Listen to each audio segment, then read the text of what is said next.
As A teacher, ನಾನು ಹೈಸ್ಕೂಲಲ್ಲಿ teacher ಆಗಿದ್ದವಳು general ಸಬ್ಜೆಕ್ಟ್ಸ್ಗೆ.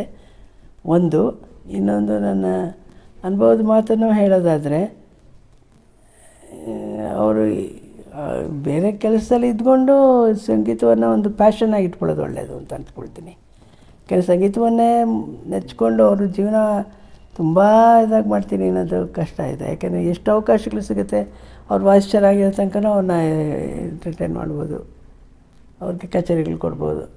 ಎಷ್ಟು ಕಡೆ ಕೊಡ್ತಾರೆ, ಅವ್ರಿಗೆ ಎಷ್ಟು ನಡೆಯುತ್ತೆ. ಅದು ಆರ್ಟಿಸ್ಟ್ ಸ್ಪರ್ಧೆ ಜಾಸ್ತಿ. ಈಗ ಕೇಳಿ ಅವ್ರಿಗೆ ಬರುತ್ತೋ ಇಲ್ವೋ ಹಾಕ್ಕೊಳ್ಳೋರು ತುಂಬ ಜನ ಇರ್ತಾರೆ. ಏಕೆಂದರೆ ಸ್ಪರ್ಧಾತ್ಮಕ ಲೈಫ್ ಇದೆ, ಹಾಗಿದೆ, ಲೈಫ್ ಸ್ಟೈಲೇ ಆಗಿದೆ.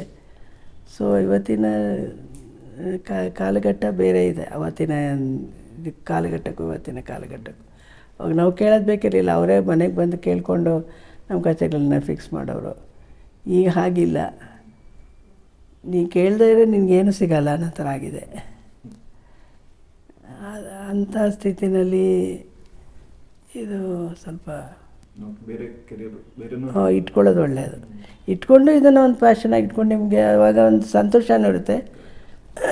ಅದು ಇದಕ್ಕೆ ನೀವು ಸಾಕಷ್ಟು ಟೈಮ್ ಕೊಟ್ಟು ಯಾವ್ಯಾವ ಟೈಮ್ಗೆ ಯಾವ್ಯಾವ್ದು ಮಾಡ್ಕೋಬೇಕು ಅಂತಂದಾಗ ಅದಕ್ಕೆ ಒತ್ತು ಕೊಡಬೇಕಾದಾಗ ಅದಕ್ಕೆ ಒತ್ತು ಕೊಟ್ಟು, ಇದಕ್ಕೆ ಒತ್ತು ಕೊಡಬೇಕಾದಾಗ ಇದಕ್ಕೆ ಒತ್ತು ಕೊಟ್ಟು ಆ ಟೈಮ್ ಮ್ಯಾನೇಜ್ಮೆಂಟ್ ಮಾಡಿಕೊಂಡು ಅದಕ್ಕೆ ನೀವು ನಾವು ಮಾಡ್ಕೊಂಡಿದ್ದೆ ಹಾಗೆ ಬ್ಯಾಲೆನ್ಸ್ ಮಾಡ್ಕೊಂಡಿದ್ದು. ಅದನ್ನು ಮಾಡಿಕೊಂಡ್ರೆ ಅವರು ಜೀವನ ಸುಖಮಯವಾಗಿರುತ್ತೆ. ಸೊ ಇದಕ್ಕೆ ಇನ್ನೂ ಹೆಚ್ಚಿನ ಒಂದು ಪರಿಶ್ರಮ ಹಾಕ್ಬೋದು. ಯಾಕೆ ಮನಸ್ಸು ನೆಮ್ಮದಿ ಇದ್ದಾಗ ಅದನ್ನು ಹೆಚ್ಚು ಇದು ಕೊಡೋದಕ್ಕೆ ಆಗುತ್ತೆ. ಅದರಿಂದ ಉತ್ತಮ ಎಜುಕೇಷನ್ ಬೇಕು, ಬರ್ಡನ್ ಮಾಡ್ಕೊಳ್ಳೋದು ಬೇಡ ಅಷ್ಟೇ. ಬರ್ಡನ್ ಇಲ್ಲದೆ ಅಂತಹ ಒಂದು ಎಜುಕೇಷನ್ ತೊಗೊಂಡು ಅವ್ರಿಗೆ ಸಾಧ್ಯವಾದಷ್ಟು ಒಂದು ಒಳ್ಳೆಯ ಕೆಲಸದಲ್ಲಿ ಇದ್ಕೊಂಡು ಅದಕ್ಕೆ ಪೂರಕವಾಗಿ ಇದನ್ನು ಇಟ್ಕೊಂಡ್ರೆ ಒಂದು change of work is rest ಅಂತ ಅಷ್ಟೇ. ಸೊ ಅಲ್ಲಿಂದ ಬಂದು ಹಾಡಿಕೊಂಡ್ರೆ ನಿಮ್ಗೆ ಎಷ್ಟೋ ನೆಮ್ಮದಿ, ಎಷ್ಟೋ ಸಂತೋಷ ಸಿಗುತ್ತೆ. ನಿಮ್ಮ ಮನಸ್ಸಿಗೆ ಸಂತೋಷ, ನಿಮ್ಮ ಎಷ್ಟೋ ಕಷ್ಟ ಕಾರ್ಪಣ್ಯಗಳನ್ನೆಲ್ಲ ಮರಿಬೋದು. ಆ ಒಂದು ಸಂಗೀತಕ್ಕೆ ಆ ಶಕ್ತಿ ಇದೆ. ನಮ್ಮನ್ನೇ ನಾವೇ ಮರ್ತ್ಕೋತೀವಿ. ಆ ಕ್ಷಣಗಳಾರು ಅಟ್ಲೀಸ್ಟ್ ಅಷ್ಟು ಕ್ಷಣಗಳಾರು ಅದನ್ನು ನಾವು ಮರಿತೀವಲ್ಲ, ಅದು ನಮಗೆ ತುಂಬ ನೆಮ್ಮದಿ ಕೊಡೋಂಥದ್ದು. ಜೀವನ ನಮ್ಮ ಬ್ಯಾಲೆನ್ಸ್ಡಾಗಿಟ್ಟಿರುತ್ತೆ ಮೈಂಡನ್ನು. ಸ್ಟ್ರೆಸ್ ಇಲ್ಲ, ಅದೇ ಹೇಳಿದ್ದು. ಜೀವನಕ್ಕೆ ಏನಪ್ಪ ನಾಳೆ ಅನ್ನೋ ಥರ ಇಲ್ಲಾಂದರೆ ಇದನ್ನೇ ನಂಬಿರೋ ಕೆಲವು ವರ್ಷಗಳು ನಡಿಬೋದು, ಇಲ್ಲ ಅಂತಲ್ಲ. ಆಮೇಲೆ ಹಾಗೆ ನಡೆಯುತ್ತೆ ಅಂತ ಹೇಳೋಕ್ಕಲ್ಲ. ಪಾಠಕ್ಕೆ ಬರೋರು ಕೂಡ ಬರ್ತಾರೆ, ನಾಳೆ ಬಿಡ್ತಾರೆ. ಯಾರೂ ಏನು ನಮಗೆ ಇವರಿಷ್ಟೇ ಬರ್ತಾರೆ ಹಾಗೆ ಅಂತಾರೆ.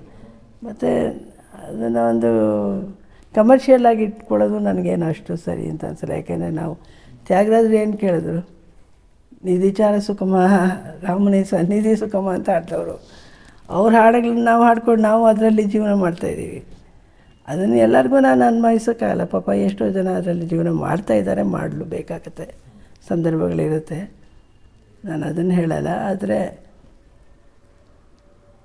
ನಮಗಾದಾಗ ನಾವು ಅದನ್ನು ಅವಾಯ್ಡ್ ಮಾಡೋದು ಒಳ್ಳೆಯದು. ಬೇರೆದಕ್ಕೆ ಇಟ್ಕೊಂಡು ಇದನ್ನು ಪ್ಯಾಷನಾಗಿ ಇಟ್ಕೊಂಡು ನಮ್ಗೆ ಎಷ್ಟು ಸಾಧ್ಯವೋ ಅಷ್ಟನ್ನು